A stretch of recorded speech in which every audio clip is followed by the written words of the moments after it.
waryeedhma sacanaasa adag iyo yeedhmada waxa isku beegay buu sharaxadaa waa sharaxantay madaxweyne iyo muwaadiniintii codkaad ka doonaysay hantidoodii ay iyagu sheeganayeen baa lala wareegaya maxaa isku soo beegay haddaanay wenjel mudugaysanahayn haddii laba libaax hilib dhex maro waa ku muranta macmacaanka iyo kuruska waa la ysku maagaa misna waxay heshiiyaan markuu dhidar u muuqda oo xamar dhexdeeda iyo meeshaad unukaale lahayd lagugu maxkamadaysto oo jeelka lagugu tuuro inamadaada lagu laayo dabeedna aad edeg yeelato war dadka kalena aad u noqoto libaax dhale u noqoto labadaas isqaban maayaan wax badan baan xeerinaynaa cabdiraxmaanow horaad u soo fadhidaaye waxaad dib nooga fadhiiso mar haddii inamadii idinla haybta sheeganaya ama idinla Somaliland sheeganayay ee ahaa ee Muqdisho idinla joogo haddii habeen iyo maalinba koronto lagu hayo kalbad xiniya lagaga hayo oo inankoodii la dilay ee Muqdisho lagu dilay la doonayo in lagu qasbo inay iyagu qirtaan haddii xubnahoodii la googooyo waa ogtihiin haddii annagu aanan meesha tagaynin oo aanan ka dacweynin haddii aan madax sheeganaysaan oo meesha madax ka sheeganaysaan hadda hadalkayga iyo qayladayda iyo qayladhaanteeda maqlaysaan wixii idinku waajibaha maydaan qabsan hablahaaba nisin malawaabay dadaaleenba maayirkii hore magaalada Burco Maxamed Cabdiraxmaan Yuusuf Muraad oo qaybo ka mid ah warfidiyeenka kula hadlayay magaalada Burco ayaa waxa uu ka hadlay dhalinyaro ku xidhan magaalada Muqdisho kuwaasoo la sheegay in loo haysto dil dhawaan loogu geystay magaalada Muqdisho wiil dhalinyaro ah oo lagu magacaabi jiray Cabdinaasir Dahable dhanka kale waxa uu ka hadlay doorashooyinka la filayo bisha 11aad ee sanadkan aynu ku guda jirnay 2024 inay ka qabsoomaan Somaliland waxaanu la hadlay xisbiyada mucaaradka madaxweynaha Somaliland isagoona ku baaqay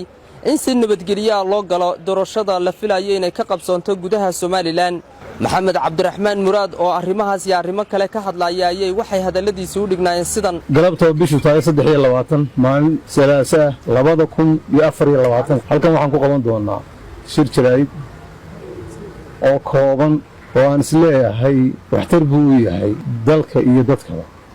shan jiho ayaa shirka jirayd ku socda siyaasiyiinta koonfureed khaasatan waliba Cabdiraxmaan Cabdishakuur Warsame iyo ragga la midka xildhibaanada sheegta inay mas'uul ka yihiin jamhuuriyadda Somaliland ee ku sugan magaalada madaxda Soomaaliya Muqdisho saddexda xisbi qaran ee Somaliland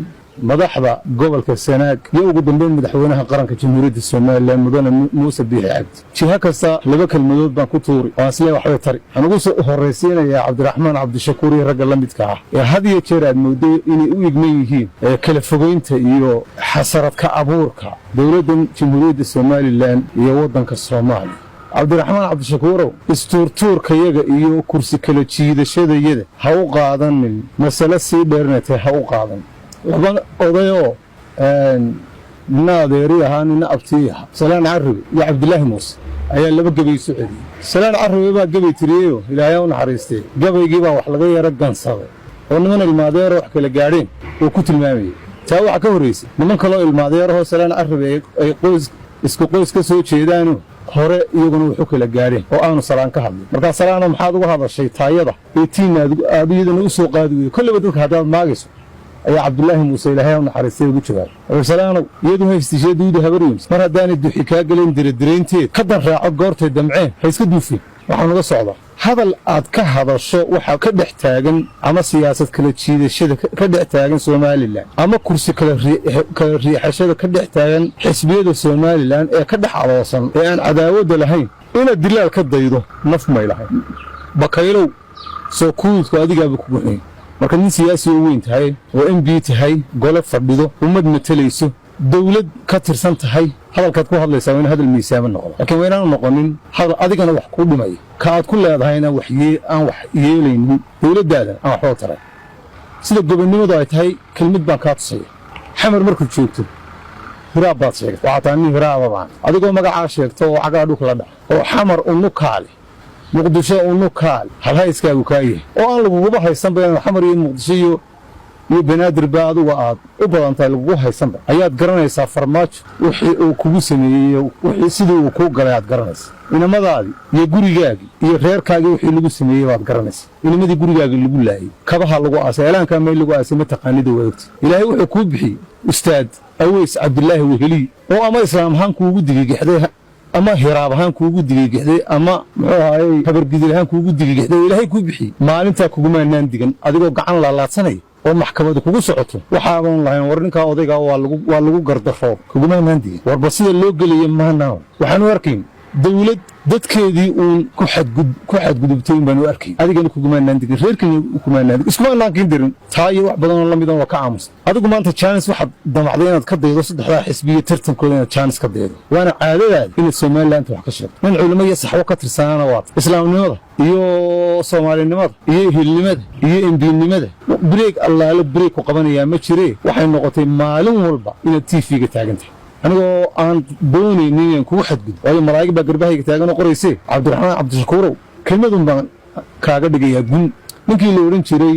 khaliif xaaji maxamuud nin reer boosaasaanu garanaya wakhtigii ssdfta nin buu ahaa gabya oo halgankaana ku jiray sida runtii ahna ninna intiisa lama qarshee nin qodob yaqaano oo gabayaqaanaba oo dhallinyaro ah gabayadiisii waxaan ka garanaya haddii laba libaax hilib dhex maro waa ku muran macmacaanka iyo kuruska waa laysku maagaa misna waxay heshiiyaan markuu dhidar u muuqda ta somalilandu taa weeye cid baa kaaga baahan inaad maanta xoog yeelato nin carbeedoo cumar bin xataan loodhan jiray camar loodhan jiray baa gebiye wuxuu yidhi asadun calaya wa fil xuruubi nicaamatu aniga libaax buu yahay buuri dagaaladana waa goroyo buuri haddaa dadka qaarna cabdiraxmaan oo goroyo u noqoto oo xamar dhexdeeda iyo meeshaad unukaale lahayd lagugu maxkamadaysto oo jeelka lagugu tuuro inamadaada lagu laayo dabeedna aad edeg yeelato war dadka kalena aad u noqoto libaax dhale u noqoto labadaas isqaban maayaan wax badan baan xeerinaynaa cabdiraxmaanow horaad u soo fadhidaaye waxardib nooga fadhiiso intaasaan adiga kaaga tegey xildhibaanadayada magaca nala sheegta ee mas-uuliyadda inay annaga naga mas-uul yihiinna sheegta ee xamar joogana kelmid baan leh wakhtigaasaa khaliif xaaji maxamuud wuxuu yidhi isagoo ka hadlaya markaa raggii waaweynaa ee xamar joogay mid ka mida oo wadaadadii la laayey mid ka mida ku eedaynaya ismaaciil wadaadkii martiyey magangeliyeen waaye muskaa lagala baxay xaajigu keenay mawlaca war haddii inamadii idinla haybta sheeganaya ama idinla somalilan sheeganayay ee ahaa ee muqdisho idinla jooga idinkoo taagtaagan lala baxa haddii habeen iyo maalinba koronto lagu hayo kelbad xiniyaa lagaga hayo oo inankoodii la dilay ee muqdisho lagu dilay la doonayo in lagu qasbo inay iyagu qirtaan haddii xubnahoodii la googooyey waa ogtihiin haddii annagu aanaan meeshaa tegaynin oo aanaan ka dacweynin haddii aad madax sheeganaysaan oo meeshaa madax ka sheeganaysaan haddaa hadalkayaga iyo qayladeeda iyo qayladhaanteeda maqlaysaan wixii idinku waajibahaa maydaan qabsan hablahaaban isin malawaabay dadaaleenba inan gobsan la yidhaahdo oo mahadnaqin oo aragnaa iyadoo ka hadlaysa arrimaha somalilan oday reeraha iyagaabaa beri waxaa la yidhi inankiisii baa dhoofay oo abaartii dabadheer loodhan jiray dadkii dalka baahi baa ka taagnayd wuxuu damaaciyey oo dad jeclaystay inankiisu mar hadduu dhoofay inuu lacag u soo diro horuu malaa inankiisiina uga raagay odaygu waa gebi jire oo geeraari jire markuu inankiisii waayey buu gabadhiisii oo magaalada burco joogta u yimi heblaayey aabba ninkii ma haysaa maybay tiri gurigay dib ugu noqoto ginigay u soo saartay giniga dhallinyaradu garan maysee 20 shilin weeye 20ka shilin 74 iyo 75kii waxay ahaayeen mushaharka ugu qaalisan buu halkaasuu geeraar ka tiriyey wuxuu yidhi geeraar badan inta soo tiriyey markuu waagu guduuto sida awr gurgushaaya geeraarkiibuu soo tiriyey wuxuu ku soo gooyey isagoo le war inanta gabadhaadan baaba ii kaa dhaantay garadlaawo caddaanow gabadhaaba ku dhaanto gini baaba i siisay buuri horta dhammaantiin ama wasiirra sheegta ama xildhibaan sheegtoo waa gobsan baa idin dhaanta mar labaad inantaa waa mahadnaqaya hada jirada somalilan u hadlaysa harka war ama soo hadla oo inamadii waxaa laga keenayaa in koronto lagu qabtay xiniyaha kelbad lagaga qabtay in farahoodii la googooyey inaanay waxba ku noolayn idinkuna muqdisho aa ku nooshihiinoo aa muqdisho aadii xaragoonaysaan war ama bal soo hadlo waxaad tidhahda intay shir jiraad qabataan waxaa la sheegayaa waa been inamadii way bad qabaan waxba ma qabaan cidii ma dilin annagaa u tagnay war ama sidaa dhah ama meesha iskaga taga bi'i waaye meesha waa ku basar xuntiini ama meesha iskaga taga waxaa nagu maqaalaa ina maalin soo eegteen iyo laba oo soo eegiddaa aad soo eegteen ilaa madaxweynaha socoteen inay inamada aragtaan wixii meesha ku soo aragteen inay sheegi kari weydeen idinkoo lafiina u baqaya berrina hallaase in raga baqsiga waa ceebi haddaa maanta halka ammaan ku lahaan lahaydeen waan sheegi lahaa ammaantaa ku leedihin annaga somalilan ahaan marka naloo kii soo diray la yidhaaha u jawaaba raggaan isgaranayow cid idinka af soomaali badan cid idinka shir jaraa'id badan ma jirto cid idinka af soomaali badan ma jirto bii waaye waxaa nagula hadashaan xiniyaha yeesha oo inamadii waxay qabaan iyo inay bad qabaan iyo in waxaan ku hadlaynaa aanay jirin